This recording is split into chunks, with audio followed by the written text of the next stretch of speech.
Hello, it's Dan again, and I'm here today to talk about the DJI Osmo Raw, which is this bizarre space camera that I have sitting next to me. The main things to know about this camera are that it shoots 4K RAW video and that it has a built-in gimbal to stabilize footage. In terms of its video specs, when it's shooting 4K, it can shoot it up to 4096 by 20-something at 24 or 25 frames per second, and that it can shoot Ultra HD, which is 3840 by 2160 at up to 30 frames per second. When it's shooting raw video, the bit rate is anywhere between 1.7 and 2.4 gigabits per second. But in addition to that, you can put in an SD card. They say only up to 64 gigs, but I found 128 gigs works fine. And it records to the SD card as well at 60 megabits per second. There are a lot of weird catches to this camera, as well as some really beautiful video quality that can be made with it. Some of the weird catches: when it records audio, it does not record it to its SSD, which it uses to record raw video. Instead, you have to have an SD card in and also be recording to that, and then you can merge the audio with the clip later in post. The fans on it, if you watch any other reviews of this online, you know the fans on it are really loud, they're extremely obnoxious, and you cannot turn them off. They don't slow down when recording, nothing. You're just going to have a very loud fan noise. And then in addition to that, the battery life is very poor. With the DJI branded batteries, I tend to get about 18 minutes. And with third-party batteries that I found on Amazon for a lot cheaper, closer to about 14 minutes at any given time. In addition to that, normally you'd connect to this by Wi-Fi, but I found that the Wi-Fi connections on it are really unreliable. So what I prefer to do instead is to use the wired video adapter that DJI sells and hook that up to an Android phone. iOS phones aren't supported. With the wired video adapter, there's a lot less latency in the video preview, it's higher resolution, and then also when you turn on the gimbal, you'll have video up in just a few seconds, where if you rely on the Wi-Fi connection, it could take you up to 45 seconds to a minute before you have anything. Other things to know about this camera: DJI and a wide variety of third-party vendors sell accessories that work with it. So among other things, DJI sell a Z-axis for it, which tends to smooth out the motion a little bit more if you're not being careful when you're walking. There are 2 screw holes on it where you can plug in various accessories, like the phone holder. You can use this one to attach like a light or a microphone if you want to try using the audio on this, although you probably won't because, again, terrible fans. There's also, to address the battery problem, you can get this adapter from DJI, which lets you use like a phantom battery instead, which has a lot better capacity, lasts a lot longer. I haven't actually tested to see how long it is before the phantom battery fails, but in my experience, I haven't noticed them running out that much while I'm using the camera. So, probably at least a half hour of life out of the phantom batteries. The only other real drawback is how ridiculous this camera looks when you're trying to use it. As you can see right now, it already looks pretty crazy. And then with the fan, it makes a lot of noise. But I'm going to install the Z-axis. And when I install the Z-axis, you'll see that this camera starts to look just silly. So, Z-axis time.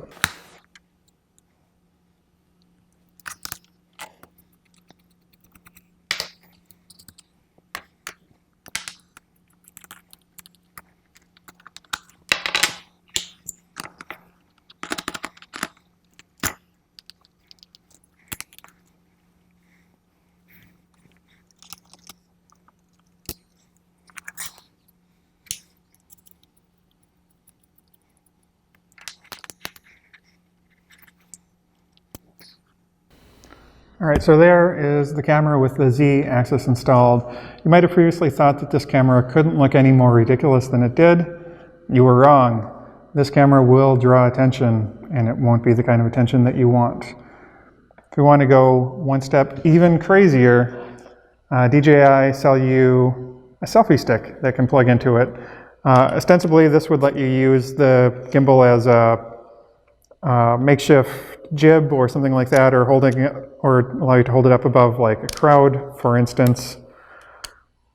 In practice, assuming I can even get this on there, give me a second.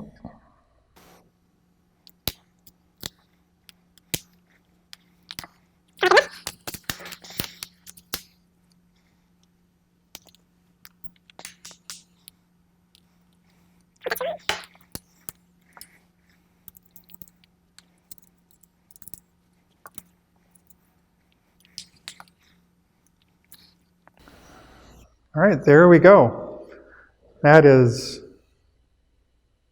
one heck of a camera. Who wouldn't want to use this camera?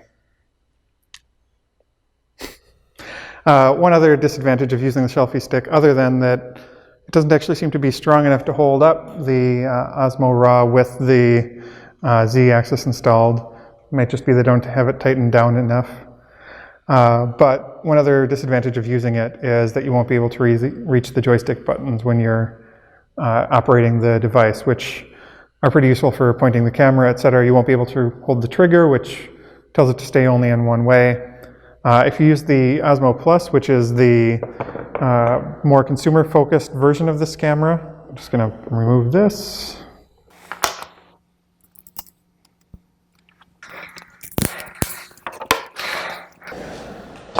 So if you use the Osmo Plus, you can get a jib arm from a company called Camera.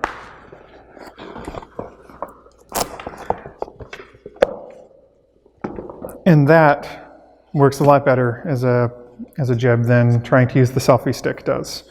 So we'll take that out, install this guy.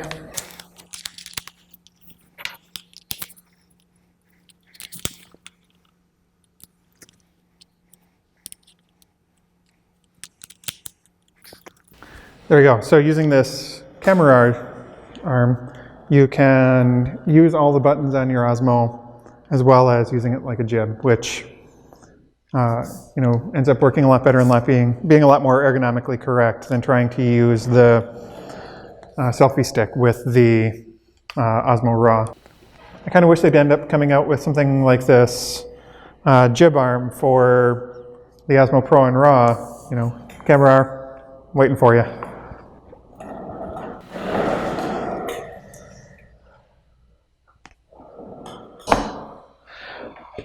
Otherwise, though, this has been a pretty good tool. Oh, and just in case you're curious just how much noise the fan makes, I might as well turn it on. So there it is working. As you can see, it's pretty cool looking, but I'm guessing you'll be able to hear this amazing fan noise if I hold this down closer to my microphone. Hear that? That is the sound that will plague all of your footage if you try to use this camera to record audio. So I would strongly suggest a third-party audio recorder, probably with a microphone located nowhere near this thing. That, or use it only for scenes where you plan to ADR in the sound later or won't need sound. Yeah, so I think that's enough of that. So without further ado, here is some footage that I've shot using this camera with maybe a little bit of commentary about, what I was trying to do, etc. I took the gimbal out for some testing with the Z-axis at the Coon Rapids Dam. I was intentionally shooting in areas with pretty dark shadows and fairly bright highlights to stress the dynamic range, and the gimbal seems to have done pretty well overall. In this next section, I've also turned the gimbal sideways just to see how much bouncing there would be as I was walking, and the foreground, is a little bit bouncy, but the background looks really smooth, so I think that could be totally usable. I should also add that in this I'm using the Olympus 14 to 42 millimeter lens, which is listed as being for stills only, but seems to work well enough for video as well, either wide angle or zoomed in. And then in the next scene I switch over to the Olympus 12 millimeter f2 lens, which also works great. You might have also noticed that in a couple of parts I'm talking, but there's no audio. That's because at the time I was trying the Rode Video Micro on a 6-inch arm to see if it would be enough distance to get the obnoxious fan noise out to the point where I could reduce it in post, and it just wasn't. That fan is just a real pain. And then finally, this is a horizontal pan using the Z-axis on the gimbal, just to see if the Z-axis itself would introduce a lot of bounce or whatever as I was trying to hold the gimbal still. Doesn't seem to. It seems to do a pretty good job making it smooth.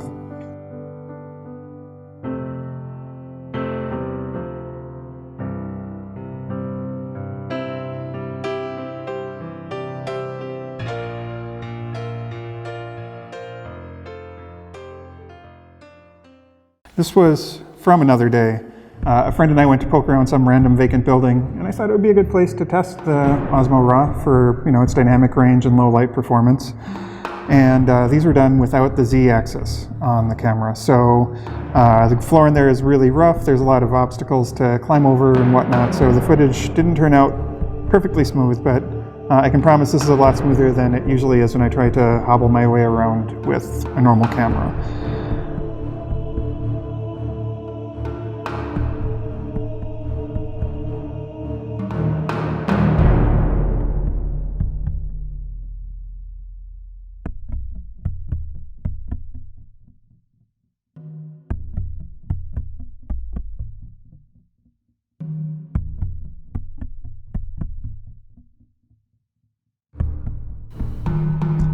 And so near the top of these stairs, you can see that it can also be really difficult to make smooth movements using just the joystick on the back.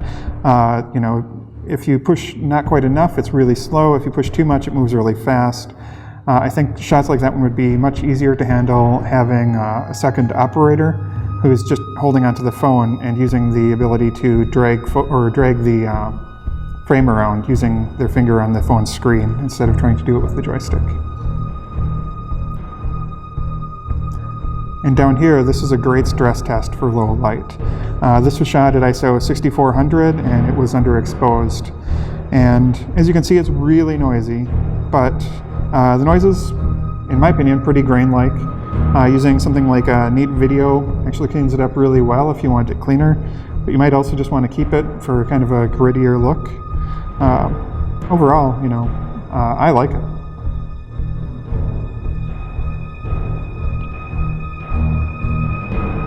Vertical pans also work pretty nicely and are very smooth.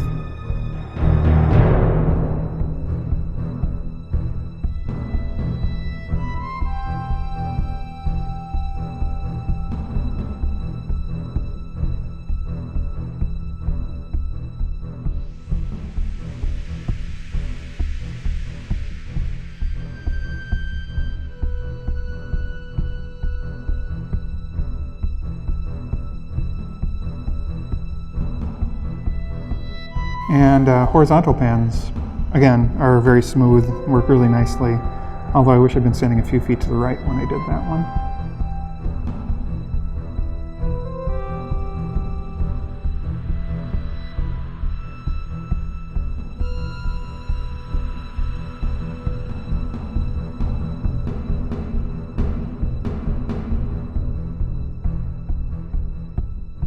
And then this is one more low light stress test. This is again at ISO 6400, and I was once again really impressed by how much detail I was able to pull out of the shadows in this. Again, trying to expose so as not to completely blow out the highlights with mixed success.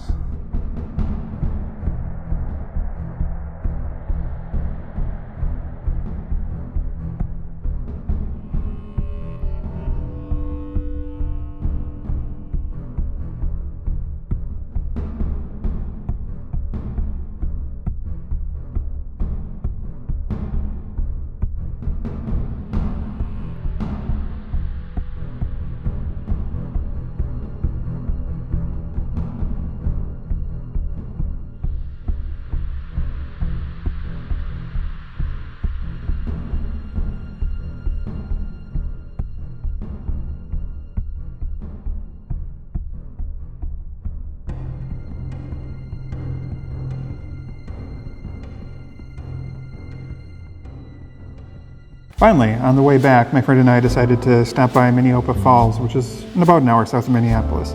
And I thought it would be another fun place to walk around with the gimbal, see how well it would do in various things.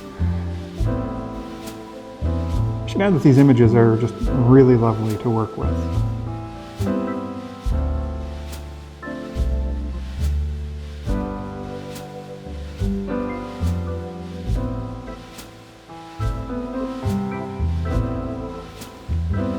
And this section might be the most extreme dynamic range test of all the messing around that we were doing.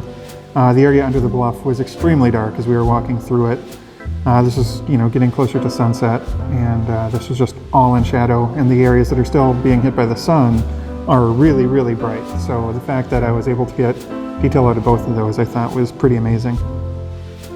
I think it got to be pretty clear though that for this type of ad hoc tracking shot where I'm just trying to follow somebody around, that the joystick control is either too sluggish or too finicky, or it would be better to have a second person again trying to just keep track of the person with their finger on the phone. It would be a really nice addition for this camera if it would have some sort of tracking built right into it, kind of like the DJI drones do, or even the Osmo Mobile can do that, but for whatever reason this one can't, which is, kind of weird given the price difference between the mobile and this.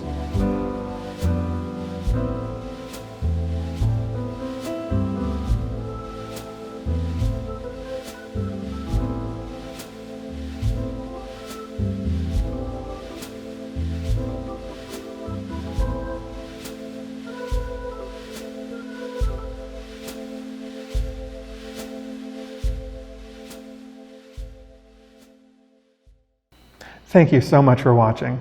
I hope that you found that this was a useful addition to the many existing reviews of this camera online. If I were to sum up my conclusions on the camera, I think that it was probably worth it. I feel like the image that it makes is really beautiful, and it's really a pleasure to work with in post. And it's probably worth dealing with the various idiosyncrasies and drawbacks that I mentioned before, and even the clunky user interface in the DJI Go software. If you were curious about anything else, or if you feel like I didn't cover anything, or if you'd like me to go more in depth with anything that I talked about today, please feel free to ask in the comments below, and I'd be glad to do a follow-up on this video. Otherwise, I'm trying to get this vlog started. I plan to do various gear reviews and talk about my travels to weird and interesting places.